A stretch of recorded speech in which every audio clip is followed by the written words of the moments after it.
Welcome back, everyone. I'm back out here at the hive today, January 18th. It is 65 degrees Fahrenheit, so I'm going to take this opportunity to get inside the hive and see how much of that Hive Alive Fondant is left since adding this feeder shim about 5 days ago. Most of it was gone at that point, so I assume it may all be gone by now, possibly. Either way, I think I'm going to put a fresh fondant patty on there because we do have a cold stretch coming up and I'm not going to be able to get in there for a little bit, and I want to make sure that we have a fresh patty on top of the cluster. So we're going to go ahead and get into the hive and do that, and I'll see you in just a second. Alright guys, so we've gotten inside the hive here. Whenever I first opened it, there were a lot of bees all over this, so the feeder shim definitely made a difference in letting them get right on top of this and get to it a lot easier. There's still quite a bit left in these corners and stuff here, but I do, like I said, I still am going to go ahead and replace this because they could go through this pretty fast, and I just want to make sure that they have enough food to get through a cold snap, a cold stretch. There is some weight still up here in the top box, but like I said, if it gets too cold and they're clustered down here, they may not move up to it. So I've seen too many people lose their bees with food just, you know, a few inches away or a frame away. So I like the safety of just having that extra comfort and peace of mind for me of having the fondant right on top of the brood like this. But like I said, I'm going to go ahead and get through, pull out a couple frames. Like, it's 65 degrees, so I'm going to take that opportunity. It's warm enough just to see what it's looking like in there in terms of stores in the bottom box and if there's any brood or not.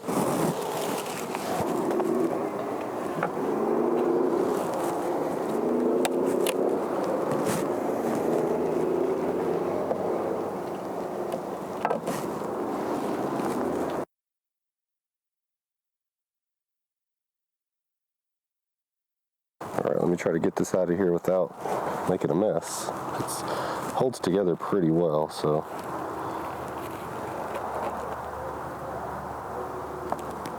One chunk fell. I'm going to put it right here. Take this off.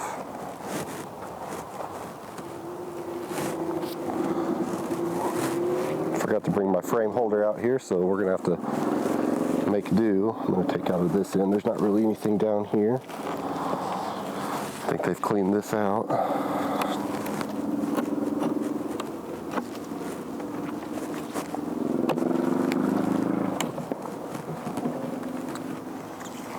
Yeah, this is completely empty on this end. I think this one is as well.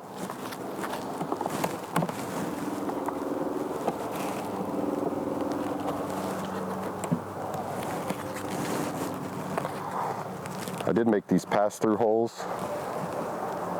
I just drilled through the foundation before they drew comb, and they used it all year and they never plugged it up, but they did utilize those holes. They passed back and forth through them all the time.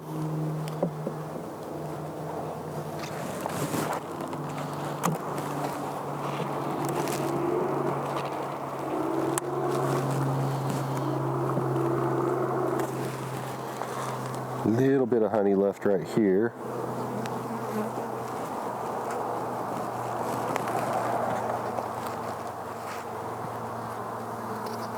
They're just opening it, looks like. So they're getting into it.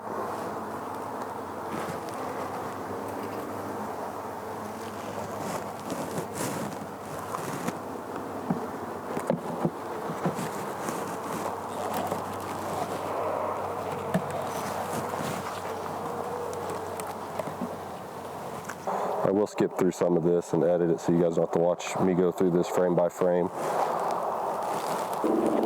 Imagine we'll be getting to the queen here pretty quick in one of these next couple of frames. There she is.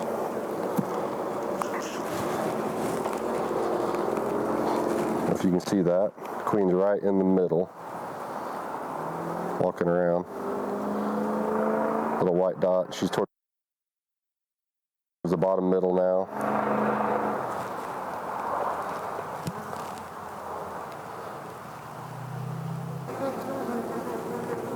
Okay, there's some eggs and some larvae. Very young larvae, right in the middle, just a small circle. About a size of a fist, maybe a softball worth of brood there. See what these other frames look like.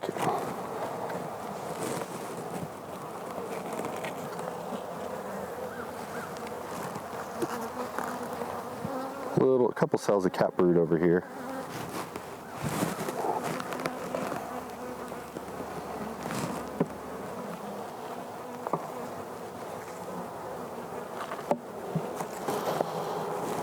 Queen was on the inside of this one at the time, so I'm just going to move these together.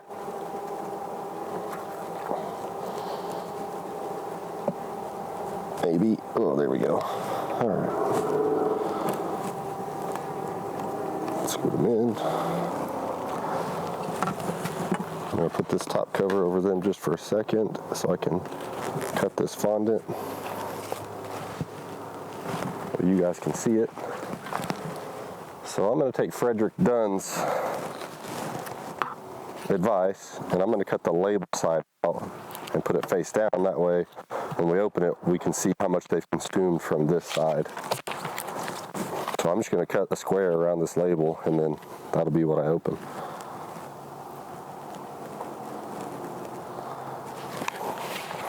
I'll just store that other one, whatever, that little bit that was left in my garage refrigerator, and if I need it later I'll have it.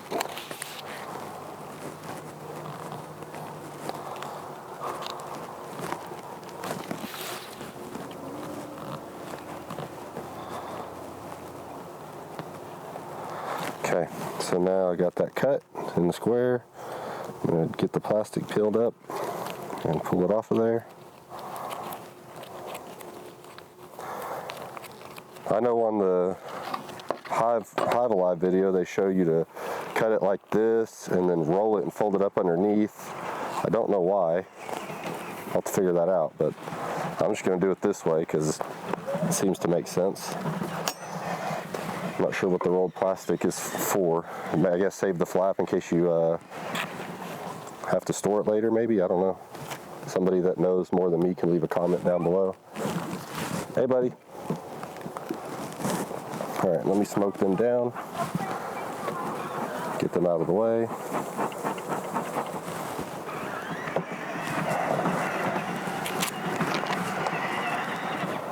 Daddy, look at the stick I found out there.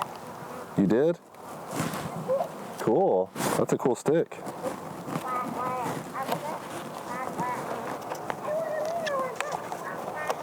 Let me see on this side, they're clear. Okay.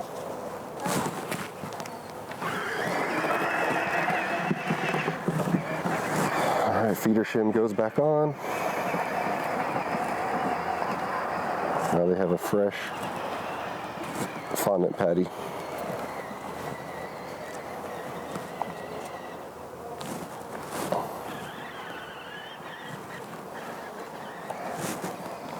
Okay. I'll take you right there. I'll just put that there. It's a little extra that was left out. All right, take this and put it on next.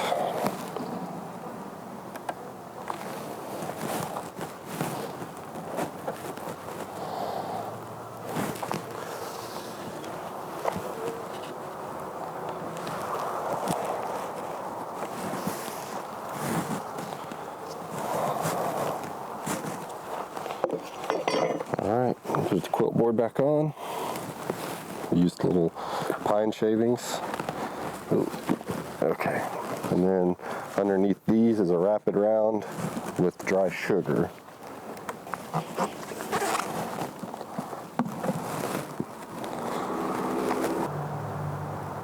Alright everyone, that's going to conclude today's video. We got the fondant replaced, showed you how to cut that open, or at least how I do it. Fred's idea was to take that sticker off. I think it's a great idea, doing it from that side. I have noticed a lot of other people on YouTube have been cutting the non-sticker side, and then when they put the fondant face down, they can't see because the sticker's blocking. So did that. If you get it, I would do that as well. It does seem to make sense. Not sure about the flap, rolling that up. I just cut the whole thing off, so it seemed to work for this first one. So I don't see a problem with it right now. If you have any questions for me or anything, just leave them down in the comments below. I appreciate you watching my videos. Thank you. Take care. Bye.